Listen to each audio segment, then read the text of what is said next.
อาจารย์ตัวนั้นก็คือเว้ารวมเนาะตัวภาพรวมแม่นแหละตอนนั้นภาพรวมที่เราเบิ่งในปัจจุบันก็จะเป็นแนวนั้นเนาะมันจะมีสอง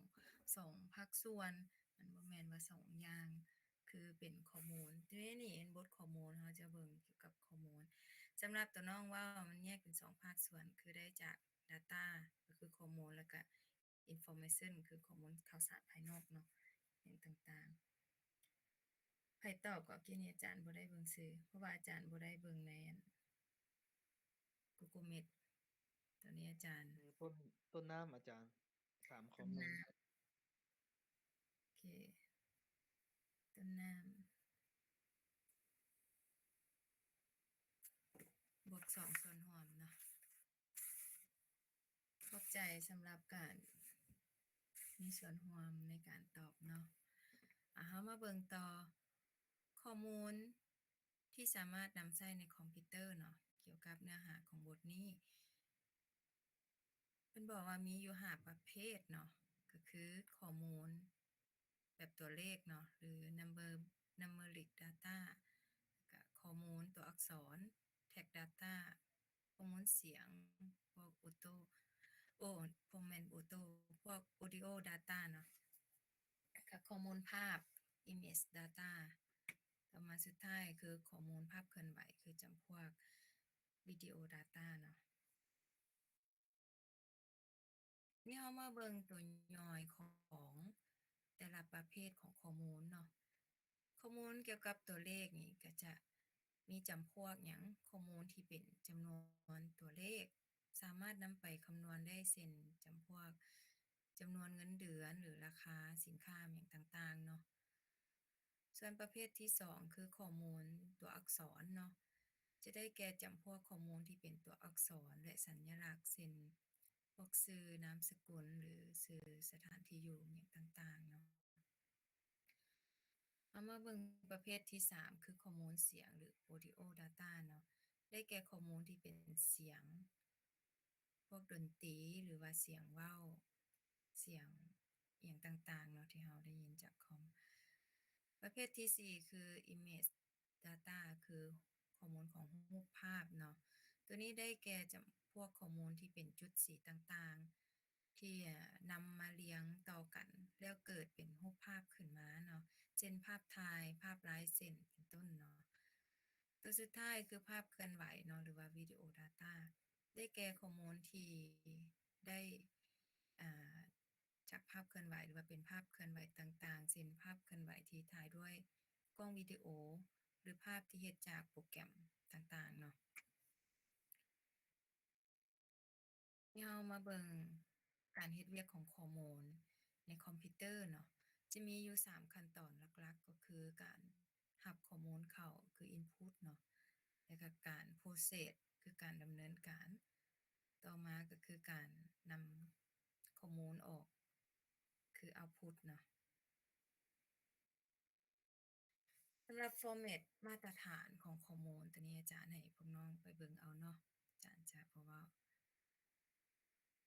คือ format ข้อมูลของแต่ละประเภทเนาะมันเป็นแนวใดตัวนี้ให้พวกน้องไปเบิ่งเอานี่เรามาเบิ่งโครงสร้างของข้อมูลโครงสร้างของข้อมูลเป็นวิธีหนึ่งในการจัดระเบียบข้อมูลในคอมพิวเตอร์เพื่อให้สามารถใช้งานได้อย่างมีประสิทธิภาพเช่นคือ bit นี่แม่นหยัง bit ก็คือข้อมูลที่มีขนาดน้อยที่สุดเนาะเป็นข้อมูลที่เครื่องคอมพิวเตอร์สามารถเข้าใจได้และนำไปใช้งานได้เช่นพวกเลข0และเลข1เท่านั้นเนาะมาเบิ่งไบต์บัดนี้ไบต์มันหยังไบต์หรือว่าอักขระได้แก่ตัวเลขตัวอักษรหรือสัญลักษณ์พิเศษ1ตัวเช่น0 1 2 3จนฮอด9เนาะแล้วก็พวกสัญลักษณ์ A ฮอด Z และเครื่องหมายต่างๆซึ่ง1ไบต์จะเท่ากับ8บิตเนาะหรือตัวอักขระ1ตัวเป็นต้นเนาะดังนั้น1ไบต์สามารถแทนข้อมูลในรูปแบบเลขฐาน2ได้ทั้งหมด2กำลัง8หรือว่า256ค่าที่บ่ซ้ำกันเนาะ เราก็จะมีรูปภาพด้านล่างนี้เนาะเกี่ยวกับอันนี้เป็นตัวอย่างการแทนเลขฐาน2เข้าไปในบล็อก1บล็อกเดียวนี่ก็จะแม่นบิต1บิต2บิต3บิตเมียงไปเนาะทั้งหมดนี้ก็จะแม่น8บิตใน8บิตนี่ก็จะเท่ากับ1ไบต์เนาะต่อมาเรามาเบิ่งคำว่า field เนาะได้แก่ไบต์หรืออักขระตั้งแต่1ตัวขึ้นไปรวมกันเป็นฟิลเส้นเลขประจำตัวชื่อพนักงานเป็นต้นเนาะต่อมาคำว่า record ได้แก่ฟิลตั้งแต่1ฟิลขึ้นไปที่มีความสัมพันธ์เกี่ยวข้องร่วมกันเป็น record 1เนาะเช่นชื่อนามสกุลเลขประจำตัวหรือว่ายอดขายหรือถ้าว่ารวมๆก็คือข้อมูลของพนักงานใดหนึ่งเนาะหรือว่าข้อมูลของพนักงาน1คนจะเป็น record 1เนาะต่อมาคำว่าไฟล์หรือว่าแฟ้มงานข้อมูลเนาะได้แก่ record หลายๆ record รวมกันซึ่งเป็นเรื่องเดียวกันเป็นข้อมูลของประวัติพนักงานแต่ละคนรวมกันทั้งหมดเป็นไฟล์หรือแฟ้มข้อมูลเกี่ยวกับประวัติพนักงานเนาะมีคำว่า database หรือว่าฐานข้อมูลคือการเก็บรวบรวมไฟล์ข้อมูลหลายๆไฟล์ที่เกี่ยวข้องกันมารวมเข้ากันเป็นฐานข้อมูลหนึ่งเนาะเช่นไฟล์ข้อมูลของแผนกต่างๆมารวมกันเป็นฐานข้อมูลของบริษัทใดหนึ่งหรือว่าหน่วยงานใดหนึ่งเนาะต่อมาเบิ่งอยู่ที่พื้นฐานของข้อมูลเนาะ พื้นฐานของข้อมูลบ่ว่าจะเป็นสัญลักษณ์รูปภาพเสียงหรือข้อมูลในรูปแบบต่างๆที่คอมพิวเตอร์สามารถประมวลผลได้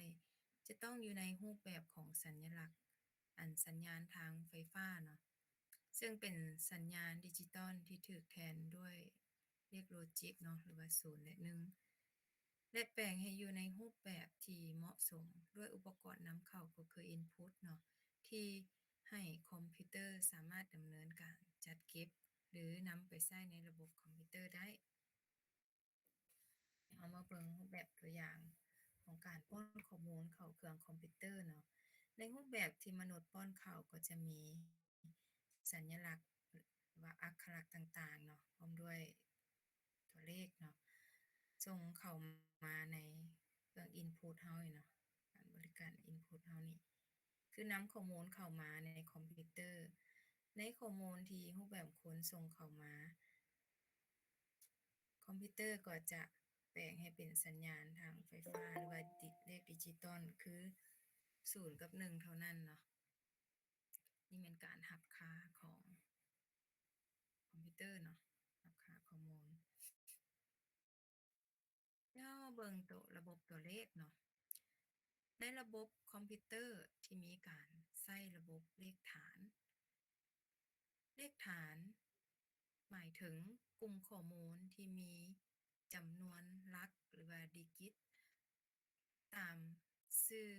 ของฐานนั้นๆซึ่งประกอบด้วย4แบบคือเลขฐาน2ฐาน8ฐาน10และฐาน16เนาะอยู่ในเลขฐาน2หรือว่า binary number นี่เนาะก็จะมีแต่2หลักนั่นเนาะคือ0และ1ส่วนเลข8ฐาน8ก็จะมีอยู่8หลักเนาะคือ0ฮอด7เลขฐาน10ก็จะมี10หลักคือ0ฮอด9และเลขฐาน16ก็จะมีอยู่จักตัวคือ16ตัวเนาะตั้งแต่0ฮอด9ตามด้วยตัวอักษร A ฮอด F เนาะสำหรับเลขฐานต่างๆคือสิบ่มีปัญหาเนาะทุกคนคือน่าจะเรียนทันมาแล้วในระบบตัวเลขเนาะ ในระบบตัวเลขตัวนี้จะเป็นตัดตารางรูปแบบสัญลักษณ์ของการแทนให้ระบบตัวเลขนับตั้งแต่ฐาน2จนฮอดฐาน16เนาะ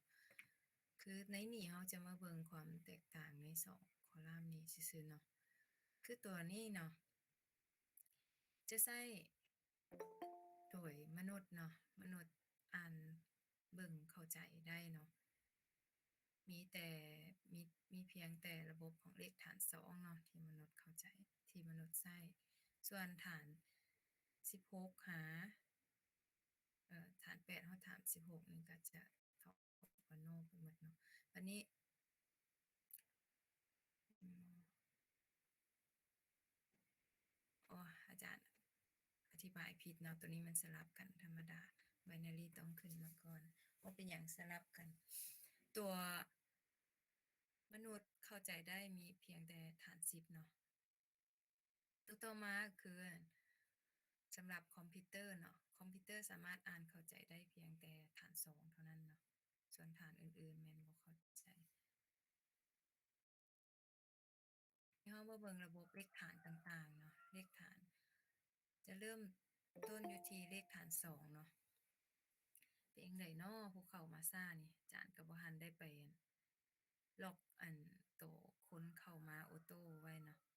ตึ้งตังอยู่อาจารย์บอกว่าเวลาเรียนนับตั้งแต่ชั่วโมงนี้เป็นต้นไปเนาะอาจารย์จะกำหนดเวลาการ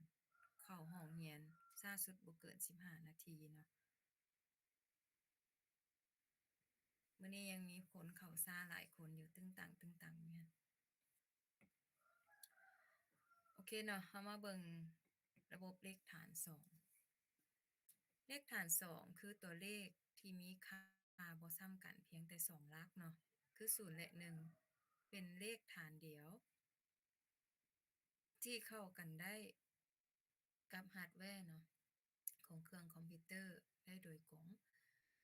เพราะการใช้เลขฐานอื่นจะสร้างความยุ่งยากให้กับเครื่องคอมพิวเตอร์เช่นเลขฐาน10มีตัวเลขที่เป็นสถานะต่างกันถึง10หลักเนาะหรือว่า10ตัวในขณะที่ระบบไฟฟ้ามีเพียง2สถานะซึ่งในช่วงเวลาหนึ่งๆมีเพียงสถานะเดียวเท่านั้นเนาะ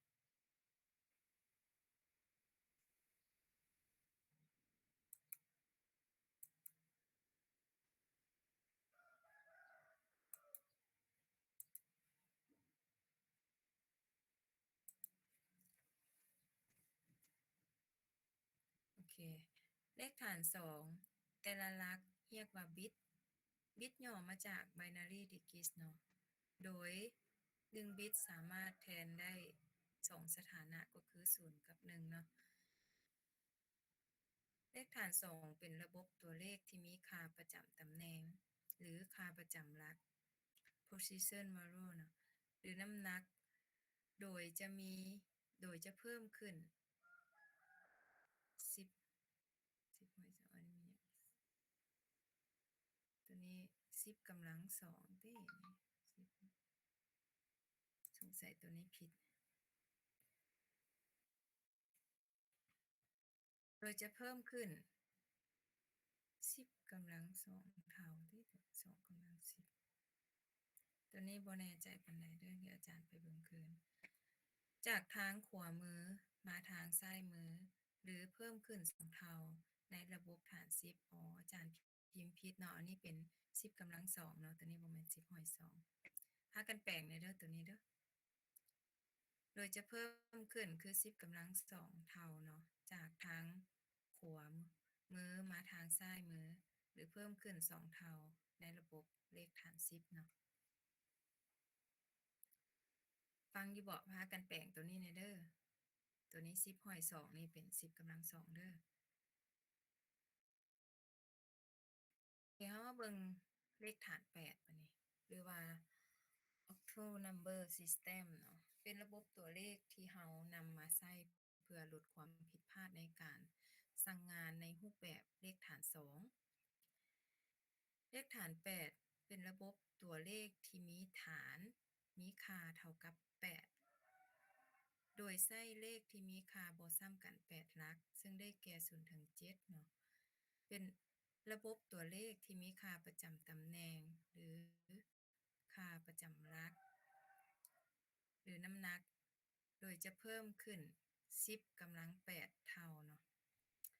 อันนี้ต้องได้ไปแปลงใหม่นี่10กำลัง8เท่าจากทางขวามือมาท างซ้ายมือหรือเพิ่มขึ้น8เท่าในระบบเลขฐาน8เนาะเลขฐาน10มีความสัมพันธ์กับเลขฐาน2คือเลขฐาน2มีจำนวน3หลักแทนด้วยเลขฐาน8 1หลักเนาะคือเริ่มจากเลขฐาน2 3หลักเริ่มจากหลักทำอิฐเลยคือ000มาจนฮอด111เนาะการใส่เลขฐาน8แทนเลขฐาน2เฮ็ดให้จำนวนบิตสั้นลงอันนี้แม่นความหมายของเลขฐาน8เนาะเฮาเบิ่งฐาน10บัดนี้เลขฐาน10เป็นระบบตัวเลขที่มนุษย์ใช้ในการดำรงชีวิตและคุ้นเคยกันดีเลขฐาน10เป็นระบบตัวเลขที่มีฐานมีค่าเท่ากับ10ใช้เลขที่บ่ซ้ำกัน10หลักเนาะคือ0ถึง9เป็นระบบตัวเลขที่มีค่าประจำตำแหน่งประจำหลักโดยจะเพิ่มขึ้น10เท่าจากทางขวามือหาซ้ายมือคือกันเนาะอยู่ในเลขฐาน10จะแทนด้วยเลขฐาน2 4หลักเนาะ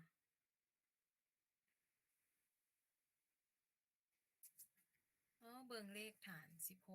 16เลขฐาน16เป็นระบบตัวเลขที่เรานำมาใช้เพื่อลดความผิดพลาดในการสั่งงานเช่นเดียวกับระบบของเลขฐาน8เป็นระบบตัวเลขที่มีฐานมีค่าเท่ากับ16โดยใช้เลขที่มีค่าบ่ซ้ำกัน16หลักก็คือ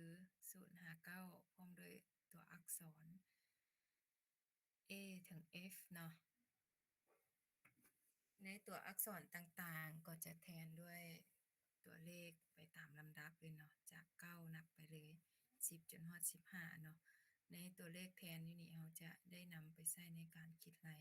เลขฐานต่างๆเนาะ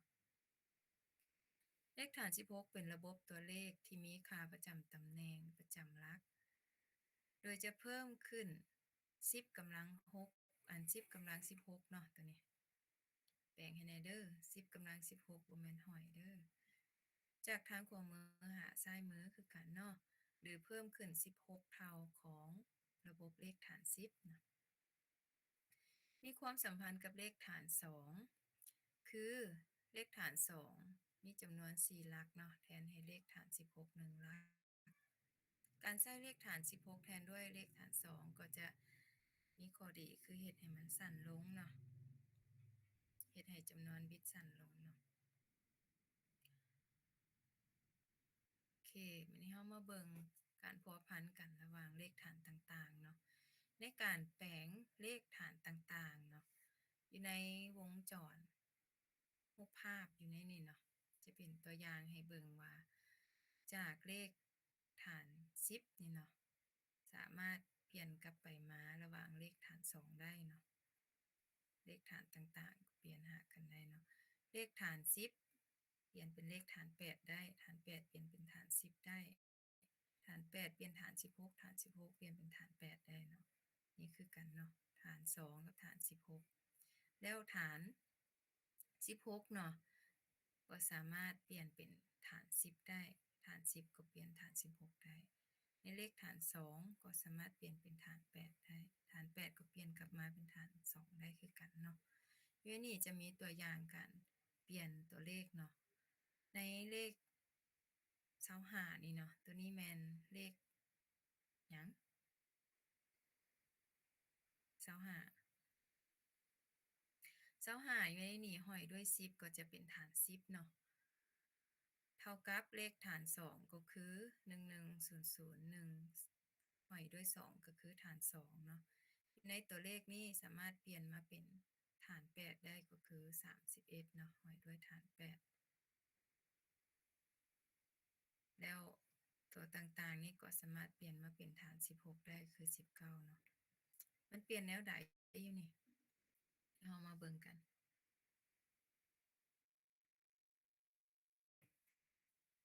ในการเปลี่ยนเลขฐาน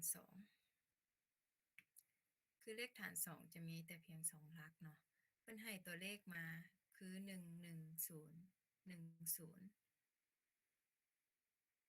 จำเม็ดเนาะจะมีเลขเศษ11ทั้งหลังตัวนี้แม่นเลขฐาน2เพิ่นให้เปลี่ยนเป็นฐาน10เนาะ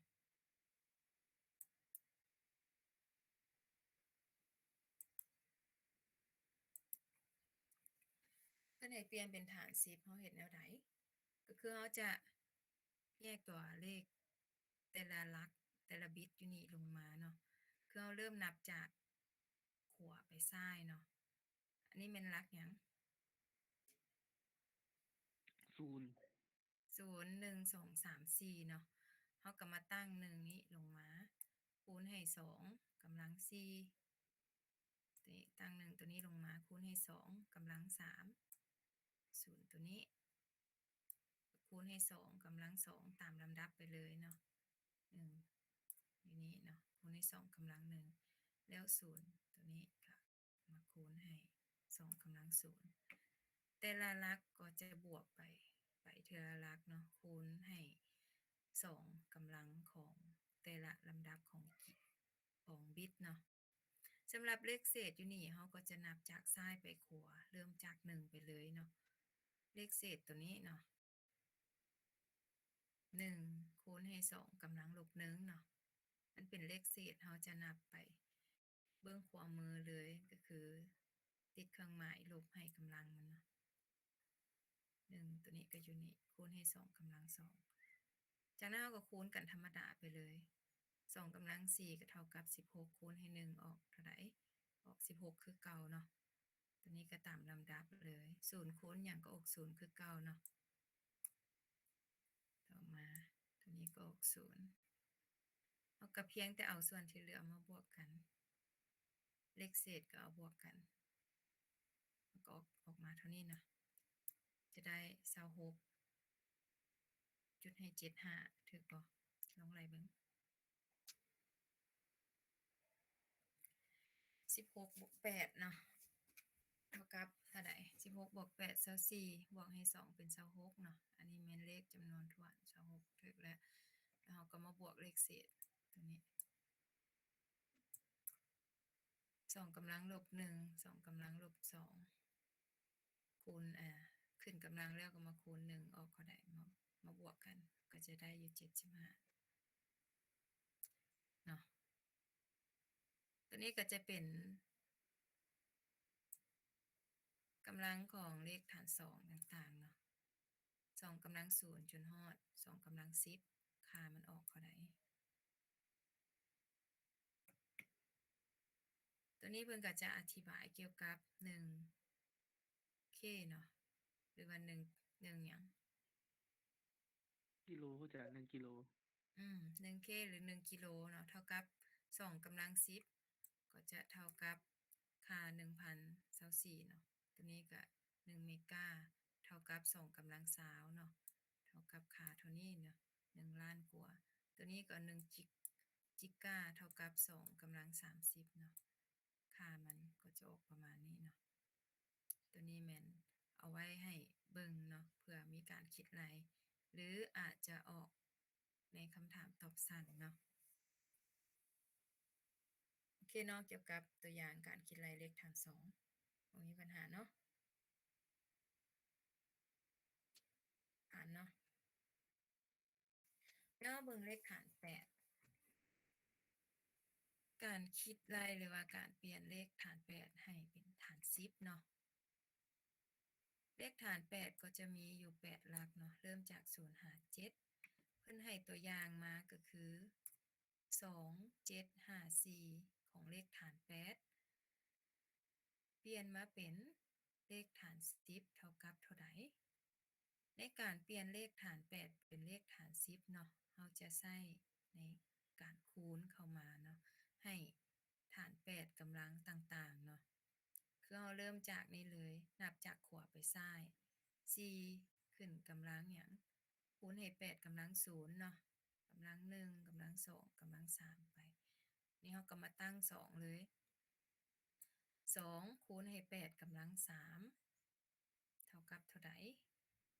ต่อมา7อยู่นี่เนาะคูณให้8กำลัง2คือตามลำดับไปเลยเนาะ5ตัวนี้คูณให้8กำลัง1แล้ว4ก็คูณให้8กำลัง0เนาะออกมาเท่าไหร่ก็จะมาบวกกันเลยเนาะบวกกันแล้วก็จะได้ค่าออกมาเป็นฐาน10เนาะตัวนี้ง่ายๆเนาะบ่ยากส่วนทั้งข้างนี้ก็จะเป็นค่าของ8กำลังต่างๆเนาะกำลัง0จนฮอด10เนาะเราสามารถเบิ่งในนี้ได้ถ้าเราบ่อยากคิดไร8คูณ8มันยัง8ออกกำลังเท่าใด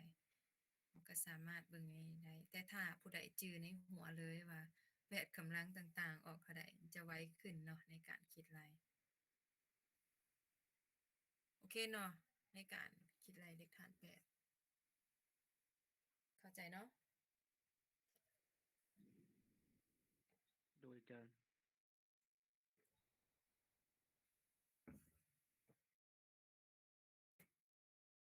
ต้องเบิ่งฐาน16อันนี้เลขฐาน16ก็จะมี16หลักเนาะคือเริ่มจาก0ไปฮอด9แล้วตามด้วยตัวอักษร A B C จนฮอด F อยู่ในนี้เพิ่นให้ตัวอย่างมาตัวนี้เนาะคือ B 6 5 F ของฐาน16เท่ากับเท่าใดของฐาน10เนาะนี่อาจารย์บ่ได้เขียนตัวอย่างออกมาว่าเท่ากับเท่าใดของฐาน10ลืมเพียงแต่เฮ็ดเป็นตัวอย่างให้เบิ่งซื่อๆเนาะโอเคเนาะอยู่ในนี้เราก็มาแทนค่าเข้าไปเลยเนาะในการคิดไรหรือว่าการเปลี่ยนฐาน16เป็นฐาน10ก็ทำการคูณแล้วบวกเช่นกันเนาะ b มีค่าเท่าใด a เป็น10เนาะ b ก็เป็น11เราก็จะแทนค่าให้ b เป็น11เลยคูณให้ฐาน16ฐาน16อย่างนี้เนาะกำลังเท่าไหร่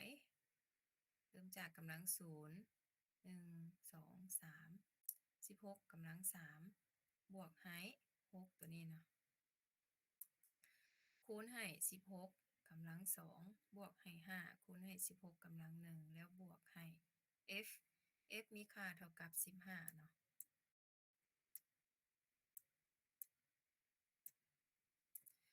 f มีค่าเท่ากับ15คูณให้ฐาน16กำลัง0เนาะจากนั้นเราก็มาหาผลคูณออกมาแล้วก็มาบวกกันไปเลยเนาะ16กำลัง3 16กำลัง3ค่าเป็นเท่านี้เนาะ4,096ก็แทนใส่เลยบวกให้6คูณให้16กำลัง2 16กำลัง2เป็นตัวนี้เนาะ256บวกให้5คูณให้16กำลัง1ก็เท่า16คือเก่าเนาะส่วน16กำลัง0ก็จะเท่า1อันใดก็ยากเป็นกำลัง0เป็นเท่า1เนาะออกมาเท่าใดก็มาทำการบวกกัน บวกกันผลบวกออกมาเท่าใดก็จะเป็นฐาน10นี่เนาะโอเคเนาะส่วนค่าด้านล่างนี้ก็จะเป็นค่าของเลขฐาน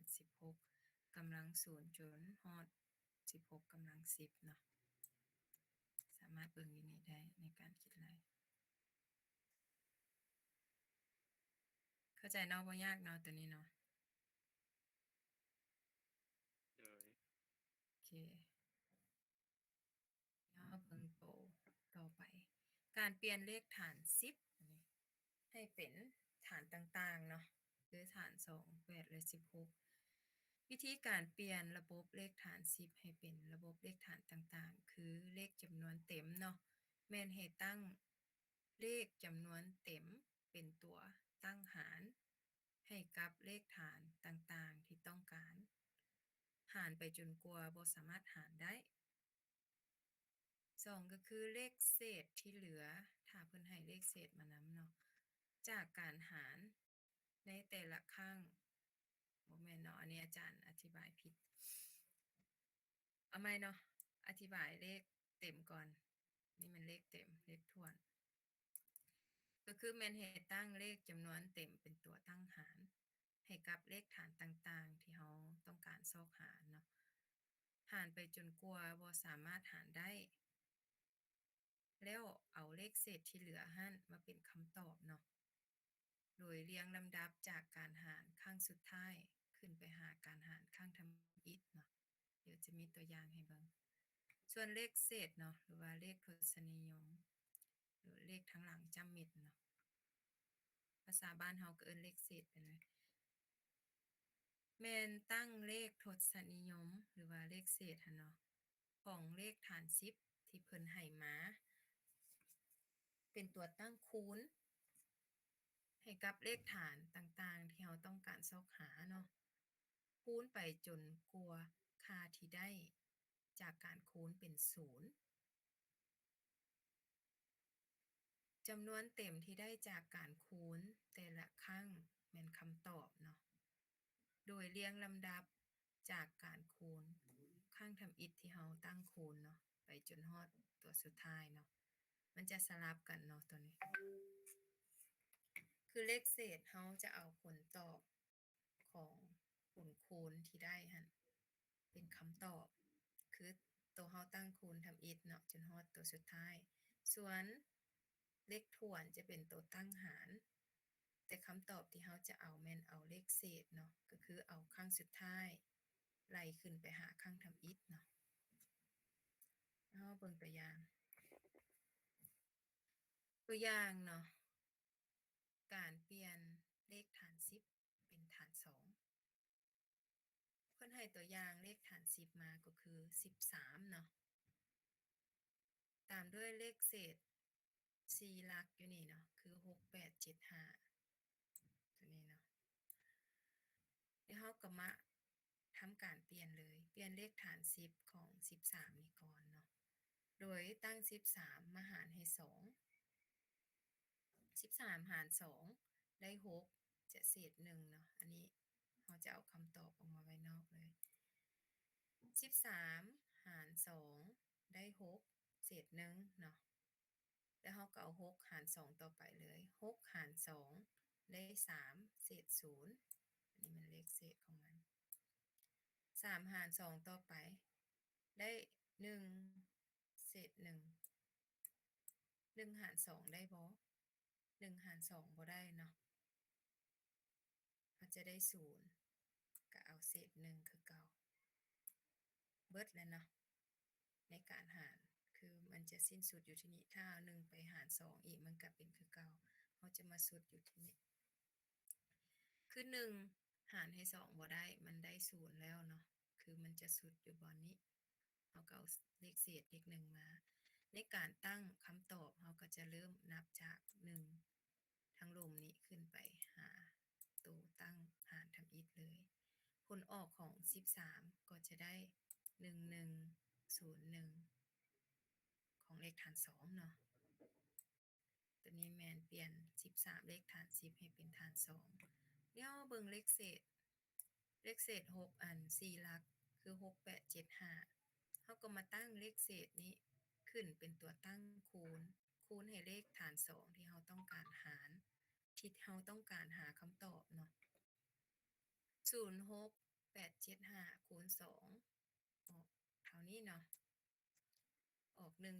1.375แล้วเฮามาเอา375ทางท้ายนี้มาทำการคูณต่อคือ0.75เนาะ0.375คูณ2ออก0.750เขาก็จะเอา750ทางท้ายนี้มาตั้งคูณต่อได้1.500แล้วเราก็เอา500มาตั้งคูณต่อไปอีกจะได้1.000ทั้งหลังเป็น0เบิดแล้วถือว่าสิ้นสุดเนาะส่วนคำตอบที่ได้ก็คือนับจากเทิงลงหลุมเลยเนาะคือเอาตัวที่มันเป็นเลขถ่วนทั้งหน้านี่มาเป็นคำตอบเราจะได้อย่าง1011เนาะเป็นคำตอบของเลขฐาน2จากนั้นเราก็จะมาบอกคำตอบให้เพิ่นโฮ ตัวนี้เนาะที่เพิ่นถามเฮา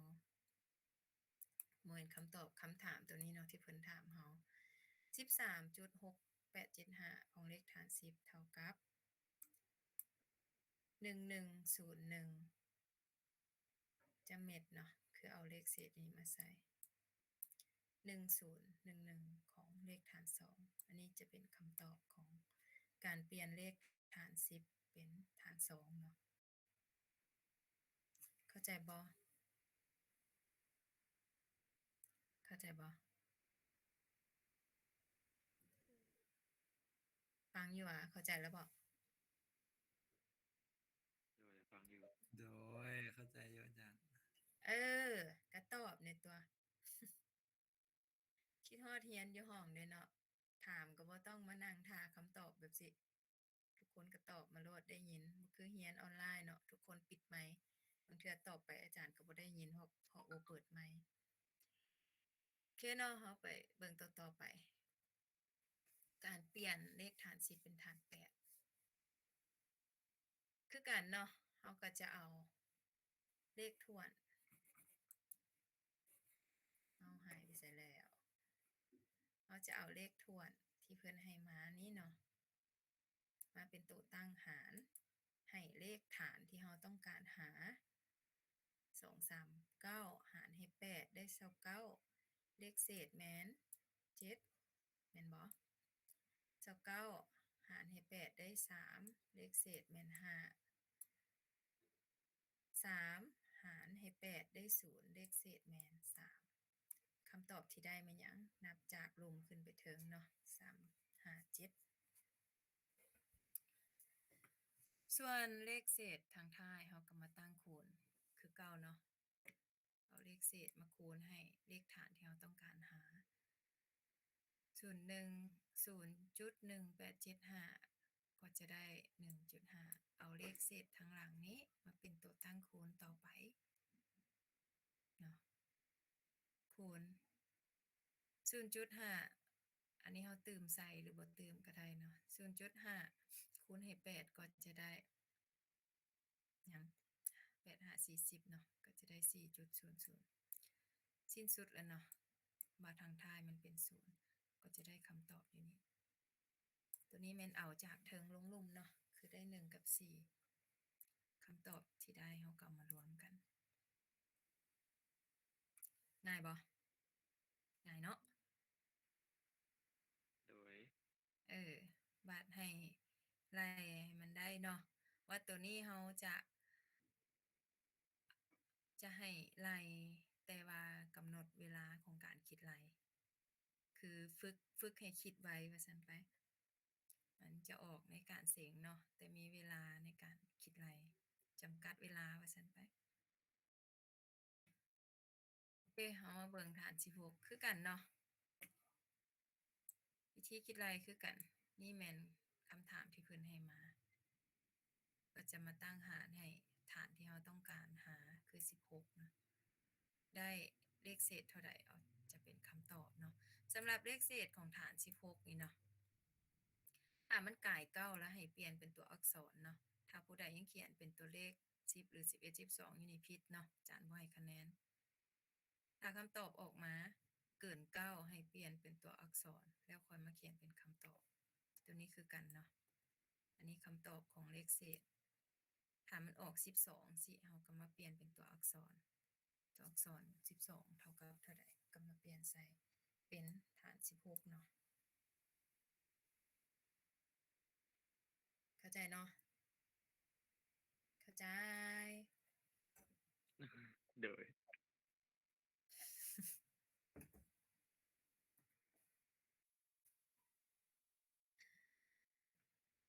โอเคเอาเบิ่งตัวนี้บัดอันนี้แม่นวงจรของการแปลงเลขฐาน2ฐาน8และฐาน16เนาะตัวนี้จะบ่เกี่ยวกับฐาน10แบบนึง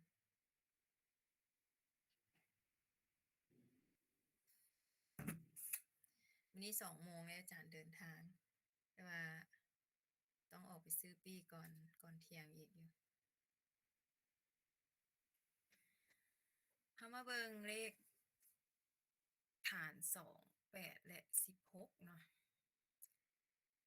ตัวนี้ก็บ่ยากดอกเดี๋ยวพวกน้องไปเบิ่งเอาเองซะว่ามันมีรูปภาพและคำอธิบายในสไลด์ละในการตัวนี้เนี่ยการเปลี่ยนหั่นน่ะแม่นเบิ่งจำนวนหลักในเลขฐานต่างๆเลยโดยบ่ทำการคิดไล่แบบเมื่อกี้นี่เนาะเมื่อกี้นี่จะเป็นการคิดไล่แบบบวกลบคูณหารมาบัดนี้มันคิดไล่แบบการแทนตัวเลขไปเลยคือเลขฐาน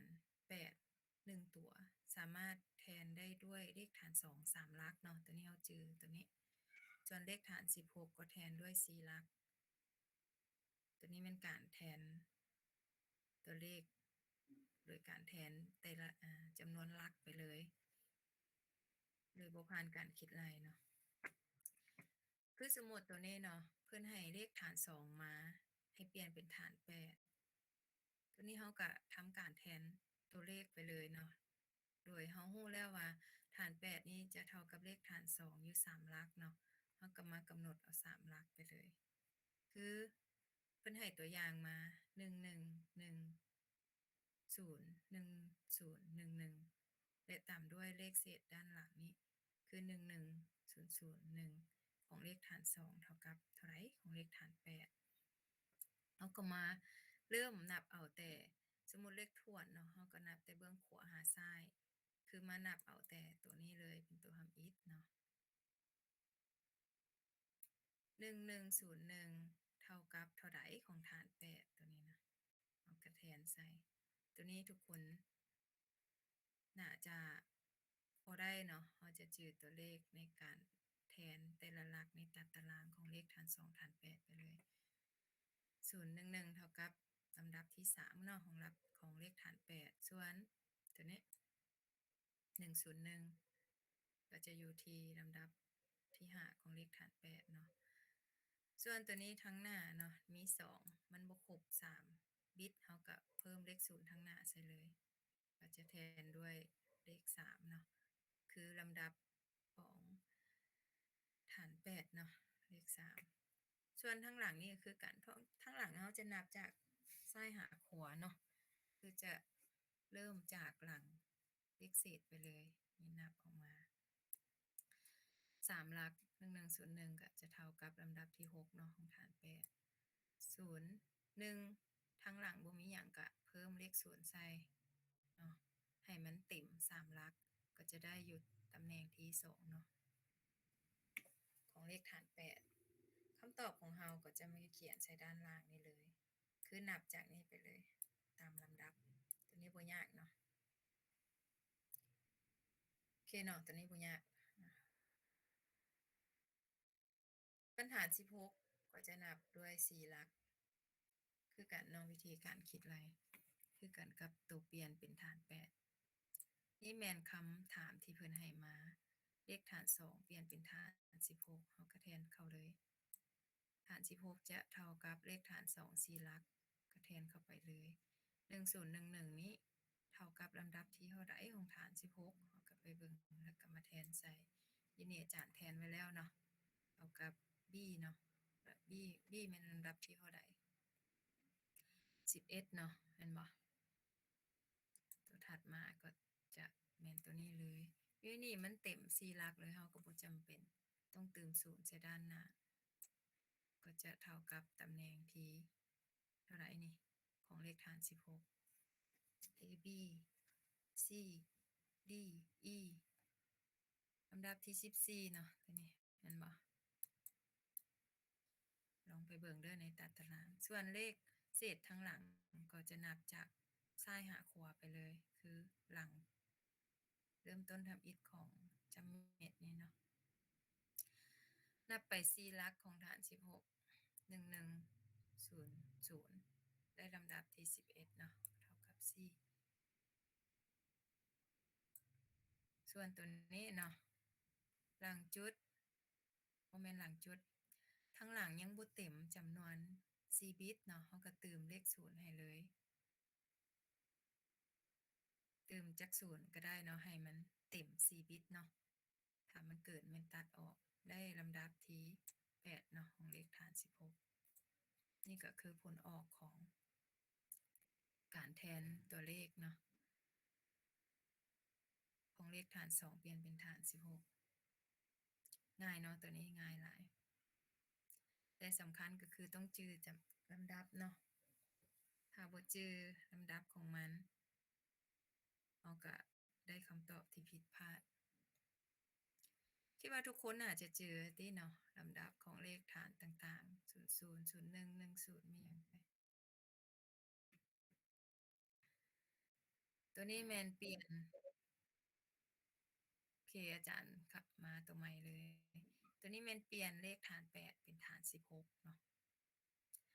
สมมุติเพิ่นให้เลขฐาน8มา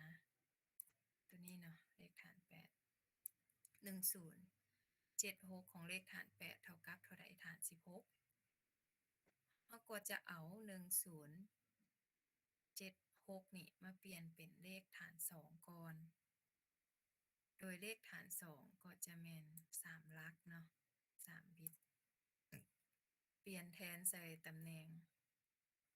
ต่างๆตำแหน่งของตัวเลขที่เพิ่นให้มาเลยเนาะได้เท่าใดเราก็จะเอาผลของเลขฐาน2นี้มาเปลี่ยนเป็นเลขฐาน16 4หลักเนาะ4หลักตัวนี้มันเริ่มนับจากไสตัวนี้มันเริ่มนับจากไส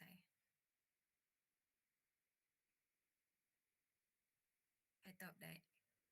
นับจากซ้ายหาขวาหรือขวาหาซ้าย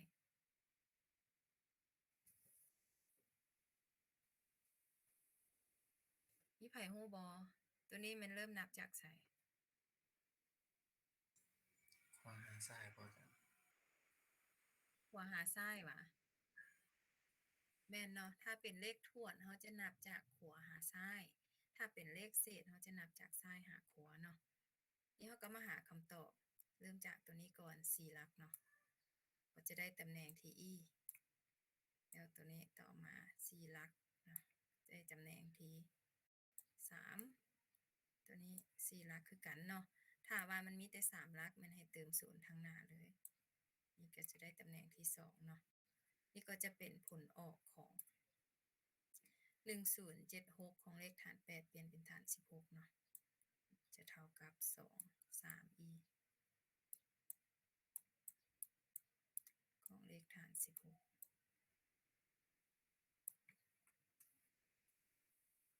โอเคเนาะบ่สับสนเนาะในการเปลี่ยนเลขฐาน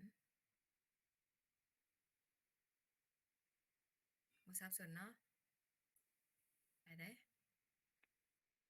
โดย